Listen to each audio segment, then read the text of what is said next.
Hello, guys. Welcome to episode 2 of Rallotech Sports Health and Fitness Podcast. And I'd like to introduce my very special guest, and I'll hand the microphone off to her because she'll do a better job introducing herself. Hi guys, this is Christine.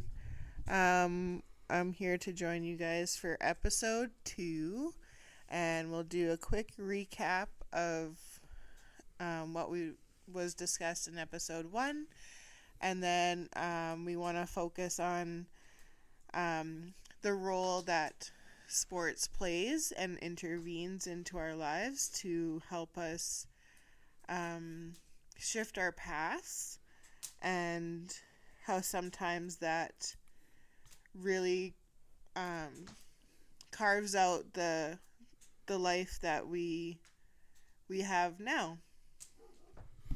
Thank you for that introduction, Christine. It was way better than I could.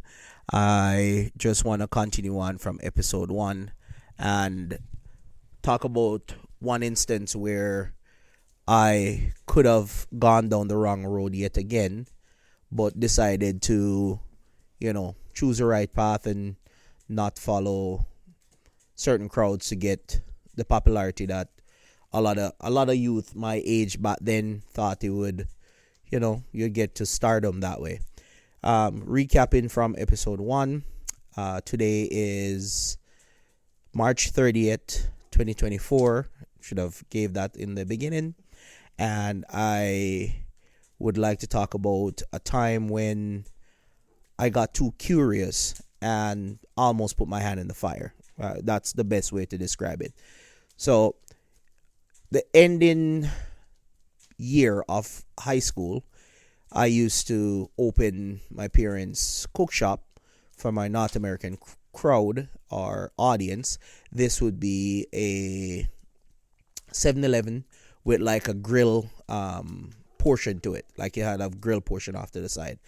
Needless to say, all my Caribbean folks that tune in, they already know what a cook shop is. So I'll just continue on from here. The thing that I used to do 2000, just before I graduated high school, was to open the shop in the morning. Even on a weekend, I'm there at 7. Open the shop until my mom gets there, and then I can head home. More likely stop and play basketball before I get back to my parents' house. I was enjoying a nice Saturday morning in 2000, and I witnessed an accident. Like, I was on the scene because it was probably around 25 feet away from me. But I got too curious, and I was like, oh, it's an accident. Let's go over there and see what's going on. Walked over to the scene of the accident, and I realized there's a group of guys that I know. And then the person that hit the other car, I don't know, because I've never seen this person before. The group that I know was considered one of the dons in the neighborhood. And, they're very known because they always flash their money around.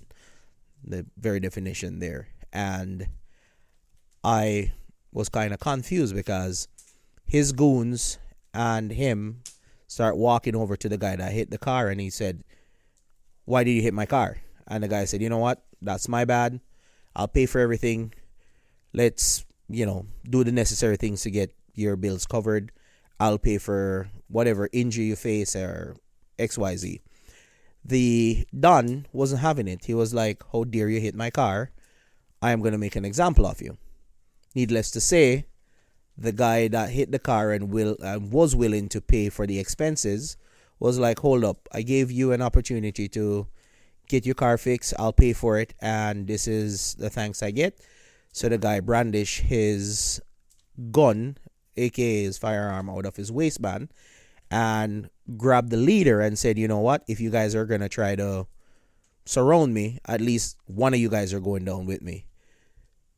Within a matter of seconds, the guy gunbutt the Don that was upset that his car got hit, and the safety wasn't on the gun, so the gun went off. At this point, I think I'm between 15 to 10 feet away from the accident because young high school kid, I'm so curious. I want to see exactly what's going on. When the gun went off, the gun fired and hit somebody in the shoulder. Thankfully, it wasn't me. And the guy that got hit was one of the Don's goons. And the Don swear he got shot. Like, to memorize what he said, Jesus Christ me dead. Lord Jesus me dead. Because the gun went off right in his ears. And he decided that, he is the one that got shot. Even though he only got gun butted, he's the one that got shot because he got scared. And the guy said, you know what? I gave you an opportunity to cover the expenses, and this is what you guys are trying to do. You're literally trying to punk me because you guys are surrounding me while I'm the only one on the scene, and I hit your car by mistake, and you guys are trying to, bat me in a corner. So by time the guy got shot, police showed up on the scene. My dad rush over to the scene of the crime, grab me, bring me back to the shop, and ask me what was I thinking. And at the moment, to be honest, I wasn't thinking because I wanted to see what's going on. But it goes to show that in the blink of an eye, by following the wrong crowd, you could literally been killed by just being an innocent bystander witnessing an accident, but you got too close to the scene of the crime. I must say, and I'm going to premise this, even if I was the one back then that got shot, I would have lived in regret, to be brutally honest. But thankfully, it wasn't me. And what I was thinking about going over that story was, it can be very simple that you follow a group of friends from school or a group of friends in the neighborhood, thinking that, oh yeah, we're just gonna go to the beach and go for a swim and go back home.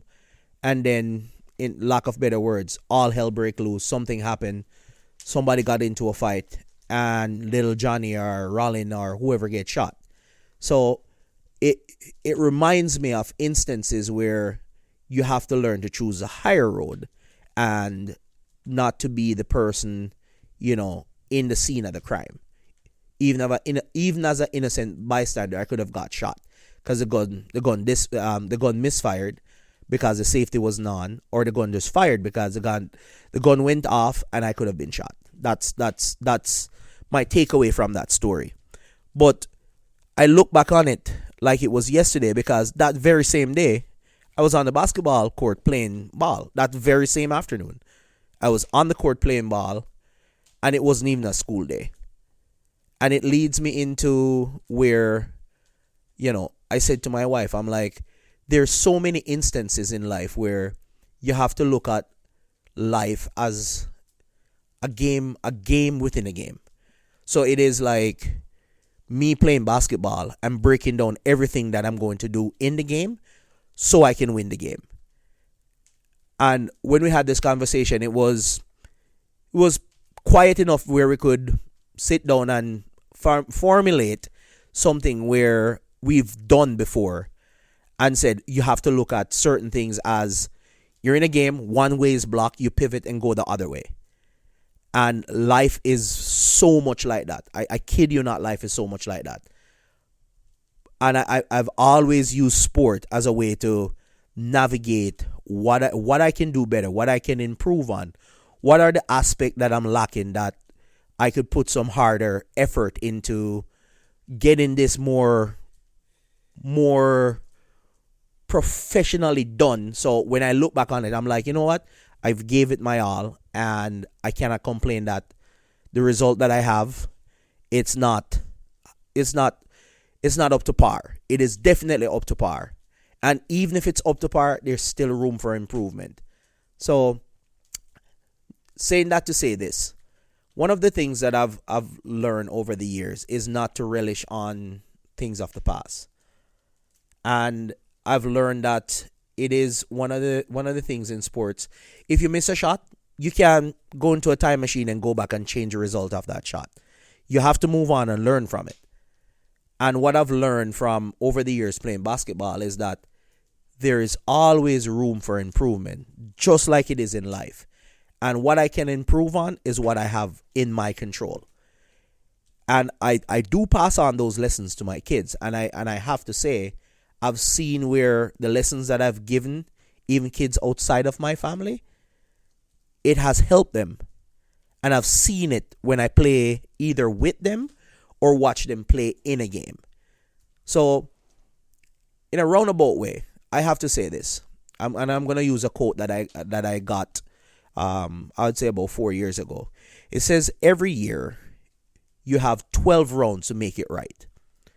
And if you have those 12 rounds in a year to make it right, what are you gonna do with your time? Are you gonna spend it watching TV or wasting time or working on something that you can finite and make it better? You can chip off the rust or chip off the parts that are damaged and make that craft or whatever you're working on, make it better so you can improve every month. 12 months out of the year, you have 12 times to make it right, and each year it repeats, and you can do it all over again. You keep working on the better version of yourself. And that's what I think sports have given me. Sports have given me an opportunity. You know when you're taking a bad shot. You know when you're making a bad layup. You know when you're making a bad pass. Those are all aspects of sports that I think really have sharpened my mind when it comes on to passing on knowledge that I have earned in the past to now pass on to youth that I'm seeing that are interested in my game, interested in how I play my game, interested in how I break down defense, because you can always see a gap. Actually, Christine actually said this to me, and I'm going to quote her. She said, when you're in the game, you don't see what's going on. You don't see the game as if somebody sitting on the sideline. And if you get sub out of a game and you're looking at the game, you can see the aspect of the game that you wouldn't see while you're playing. And I'm gonna pass it over to her so she can even break it down even further. Because when she said that, I was like, that's gem. That's literally some good knowledge right there. But let me pass it on to Christine because I really want her to say something in towards that topic that I just brought up.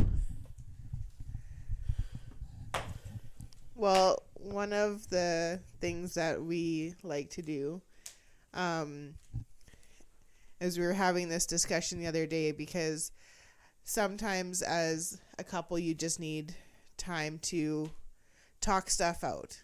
And sometimes when you're in the house and there's cleaning that needs to get done and there's so many different distractions, from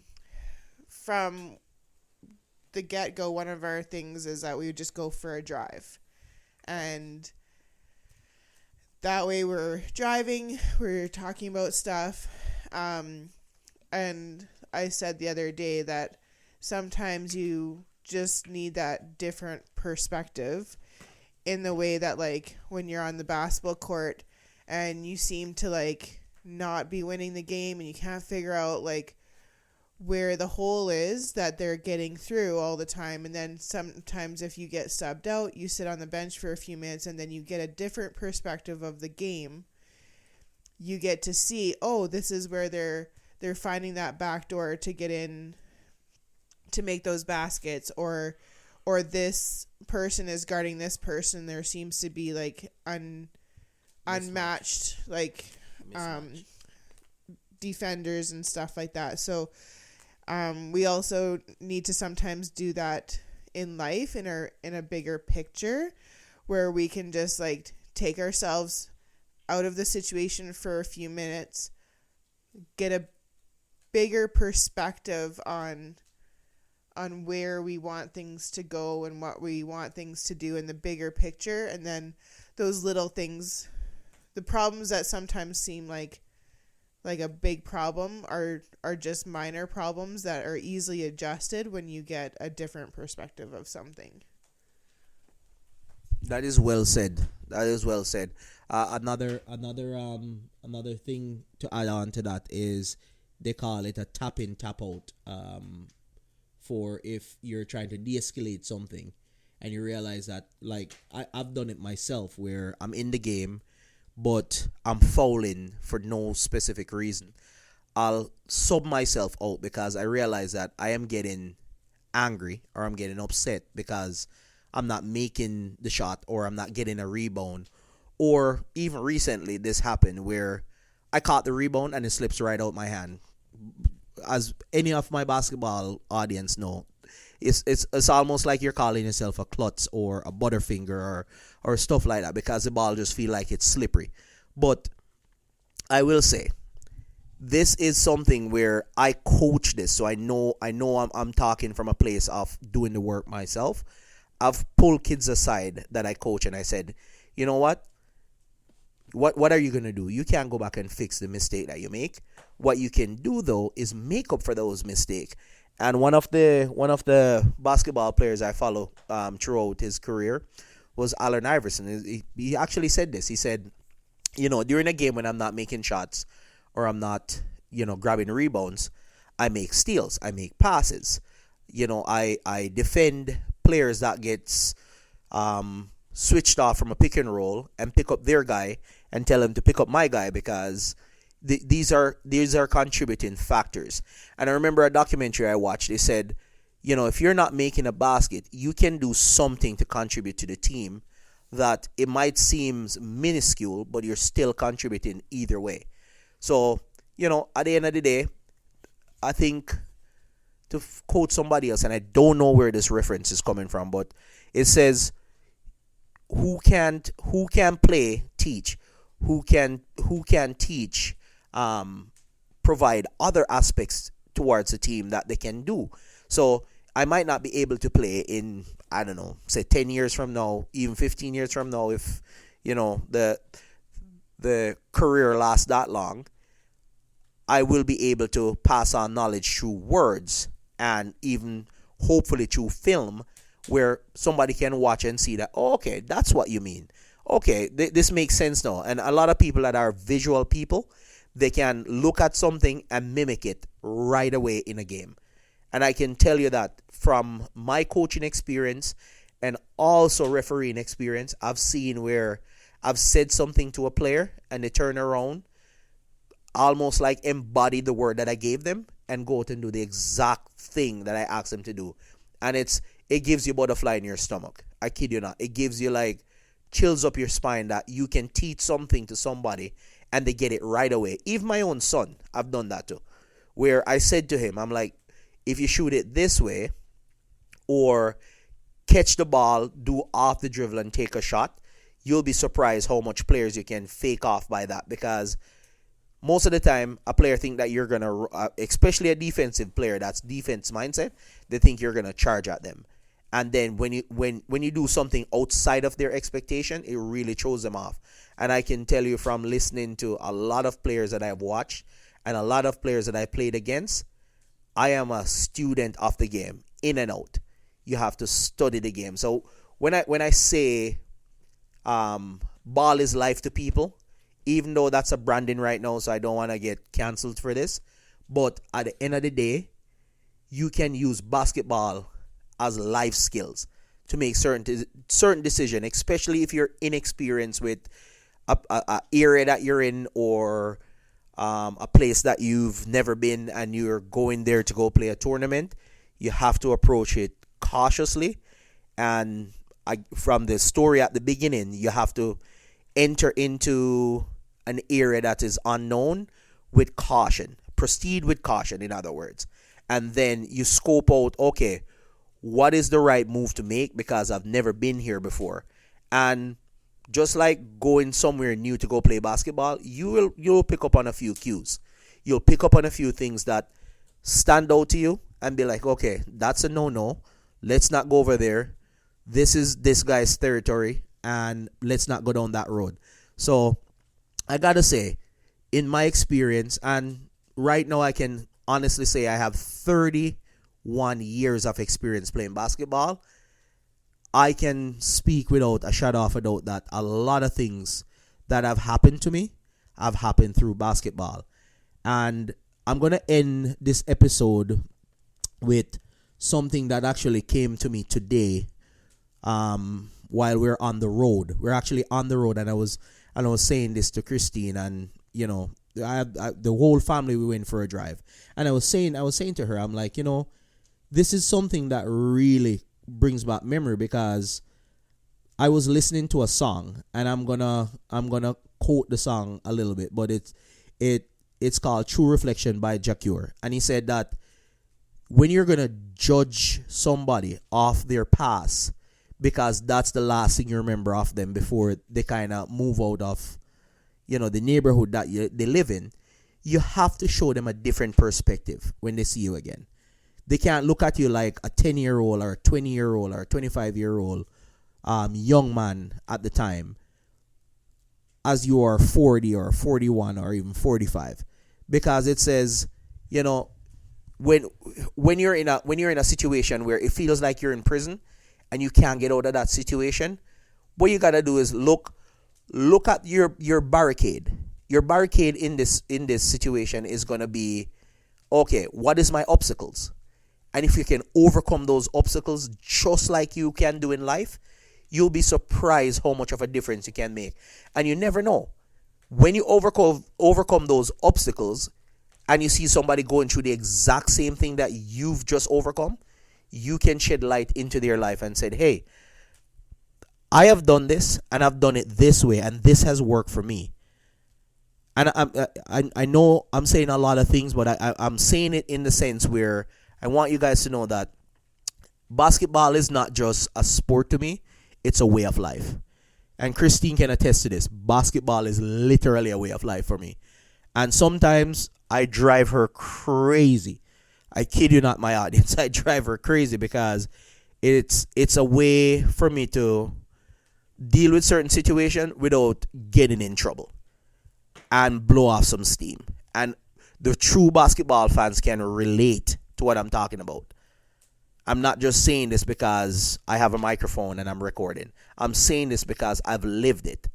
I've lived it for 31 years, and I can tell you that most of the times when me and her, she sugarcoat it a little bit, and she, kind of make it sound like we don't go in depth. But when we go for a drive, and most of the times it's on a weekend, it's to have an executive meeting that we can sit down and talk about things without being distracted. And I kid you not, if you have a chance to try this, try it with your partner, your spouse, or whoever you share life with, and you'll see how it makes a difference if you're doing that one-on-one with somebody. And that is why I am extremely happy to have Christine on this podcast tonight, because the next couple episodes, we're going to go into decision that was made by myself, made by Christine, and shows how, by making those decisions, by not following certain path, it leads you down to an area that you're like, oh, now I see, after so many years, why I didn't go down that path, why certain things didn't work for me. And you'll be, just stay tuned. That's the most I can say right now. Stay tuned, because the next one is going to be even better. So I appreciate you guys tuning in, and I appreciate this love and support. And please stay tuned, because my wife here, she can give a lot of stories about how sometime I rise to the occasion and get it right by her just cheering me on and be like, yo, what are you doing? That's not your game. Step up to the plate. And she see the term now is Mamba mentality, but she see the true Jordan stepping out on the court and taking over a game, and let my opponent know that, hey, I'm not scared. I ain't scared at all. So thank you guys again for tuning in, and I truly appreciate you guys coming on to the podcast today and tuning into episode 2. And stay tuned. I will have Christine on and give her testimony on how basketball has changed her life as well. And I'll get Christine to give an outro, and then I'll close it off. Thanks for having me. And hopefully we will talk to you guys soon. There's no hopefully. She will be on here soon. Thanks, guys. And like I said, my memory today of Jackie the artist, he said, he swears, I will be a better man. And I hope you can understand, because you really need to see my true reflection. And we all have that. Thank you again, guys. and have a blessed Easter weekend. And I will see you in the next one. Thank you and goodbye. Rollo out.